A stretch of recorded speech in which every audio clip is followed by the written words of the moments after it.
In every city, there are streets the streetlights forget. Places where the fog doesn't lift, it settles. Into the bones. Into the records. Into cases no one wants reopened. They told her it would be simple. Walk in. Walk out.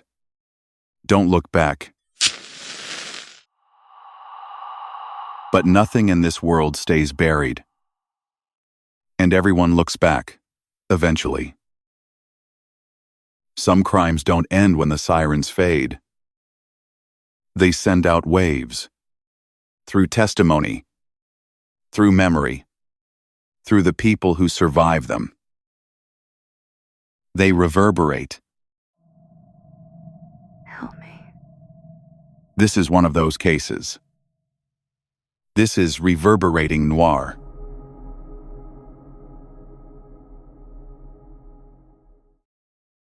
December the 4th, 1514, London. A man is found dead in a locked cell high up in the tower of St. Paul's Cathedral, hanging from a hook set so high in the stone wall that no living man could have placed himself there alone. His name was Richard Hunne. He was a merchant tailor, a man of property, of standing, of principle. He was not a rebel or a radical. He was a father who had buried a child and then had the audacity to refuse to be robbed at the graveside. I'm Adam Jones, and this is the story of Richard Hunne, a merchant, a father, a man who knew his legal rights, and a case that helped unmake the medieval church in England. And I'm Nina Jovovich. To understand what happened to Richard Hunne, you have to understand the world he was living in. Early Tudor London was a city of competing powers, with two legal systems running side by side, and they did not get along. On one side was the common law of England, the King's Courts.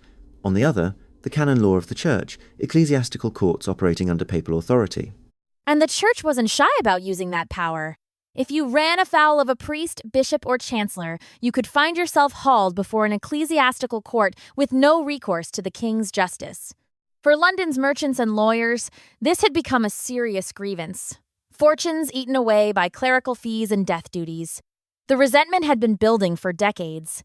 In 1511, Hunne's infant son, Stephen, died. The family arranged a burial, and the priest of St. Mary Matfelon in Whitechapel, Thomas Dryfeld, came to collect his mortuary fee. Hunne offered a burial sheet, modest and appropriate, but Dryfeld wanted more, the best bedstead and bedding in the household. For a dead infant who had never owned property or worked a day, who wasn't even a full parishioner according to the church's own rules, this was naked extortion dressed in ecclesiastical robes. Hunne refused, and then he went to law. This is the moment that changes everything. Hunne didn't just file a civil complaint, he filed a writ of Praemunire, a statute designed to protect the English crown from papal encroachment.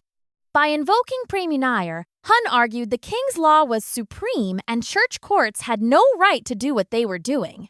In the 1530s, that argument would become official policy, but in 1511, it could get a man killed.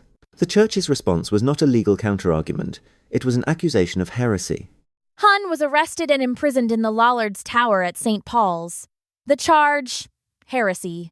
The evidence. He possessed an English Bible and was seen reading it, something many literate Londoners could have been accused of. The heresy charge was a tool used for decades to silence critics and intimidate challenges to clerical authority. The chronicler Edward Hall recorded Bishop Fitzjames of London, in whose custody Hunne was held, addressing colleagues with remarkable candour.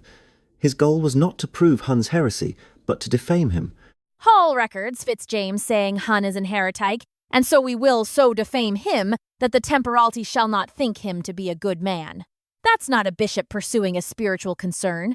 That's a political operation, using sacred law as a weapon against someone who challenged the church's privileges. While Hunne sat in that cell, his Praemunire case still a threat, his captors faced a brutal calculation. Alive, he was dangerous. Dead, he was just a heretic, and a dead heretic's estate was forfeit, a tidy resolution to the entire dispute. We don't know exactly what happened on the night of December, the 3rd, 1514, but the evidence is clear. The hook from which Hunne was found hanged was set so high the jury established he could not have placed a noose and jumped unaided. Injuries showed signs of strangulation by a different ligature, physical violence, And broken ribs, not the marks of suicide. The coroner's jury, composed of substantial London citizens, examined the evidence and applied their judgment. They returned a verdict of willful murder. They named their suspects Dr. William Horsey, the Chancellor, Charles Joseph, jailer, John Spalding, summoner. This was more than a criminal finding. It was an institutional indictment, a declaration that church officers had committed murder to protect ecclesiastical privileges. And now, the cover-up began. Bishop Fitzjames didn't answer the evidence. He tried to neutralise the jury by appealing to King Henry VIII, claiming if Horsey stood trial, the citizens were maliciously set in favour of heretical depravity. That argument insulted the king's justice, defamed Londoners, and conceded the evidence against Horsey was strong. Fitzjames was not arguing innocence. He was arguing his chancellor should not be tried. That's when Cardinal Wolsey, Lord Chancellor, stepped in and engineered a compromise to defuse the situation without damaging the church or the crown. February 1515, Wolsey's settlement was announced. Hunne, already dead, was posthumously condemned as a heretic. His body was exhumed and burned at Smithfield. His estate, the wealth his children should have inherited, was forfeit. Charles Joseph and John Spalding were discharged. Dr. Horsey was required to resign, pay a £600 fine, and perform public penance. He was not tried for murder. He walked free. The fine was substantial, but it bought institutional protection. The message was unmistakable. Kill a man in your custody, burn his body, destroy his name, confiscate his children's inheritance. The church will pay the fine and protect its own. The immediate crisis passed. Horsey lived out his days in obscurity. Wolsey moved on.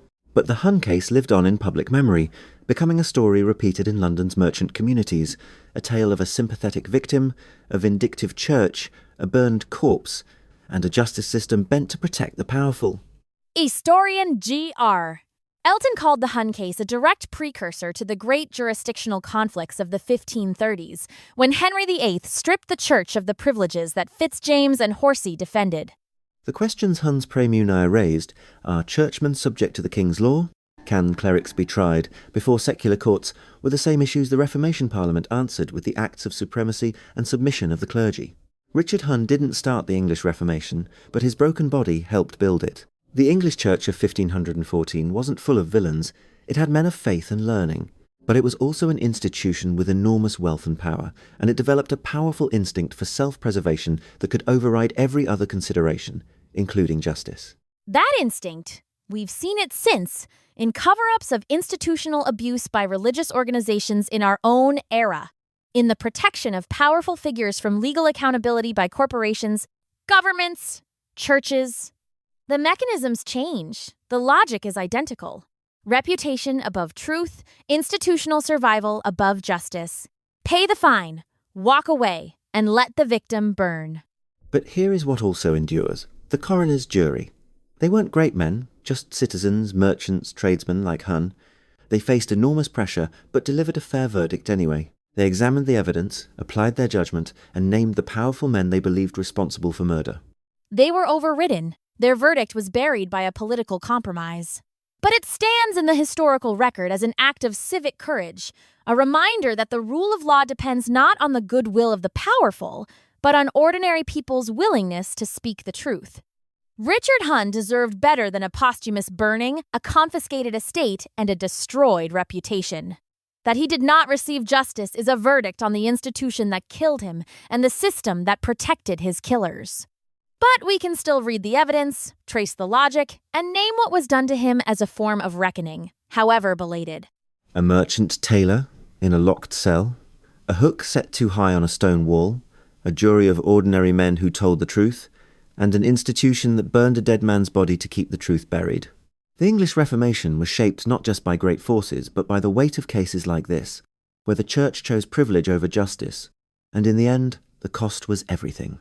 And the name of the man who forced that reckoning, the man they tried so hard to erase, was Richard Hunne. If this case stayed with you, and I think it will, subscribe to this channel. We bring you stories where history and justice intersect, where the powerful overreach, and where the truth, however long it takes, surfaces. Leave a comment and tell us what you think justice for Richard Hunne would have looked like. We'll see you in the next one.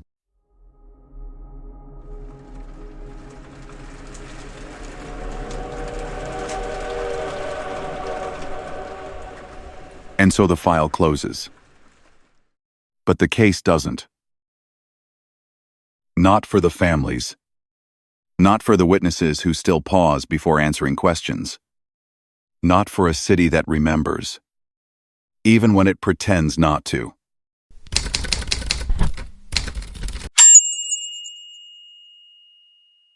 The evidence sits somewhere in a box.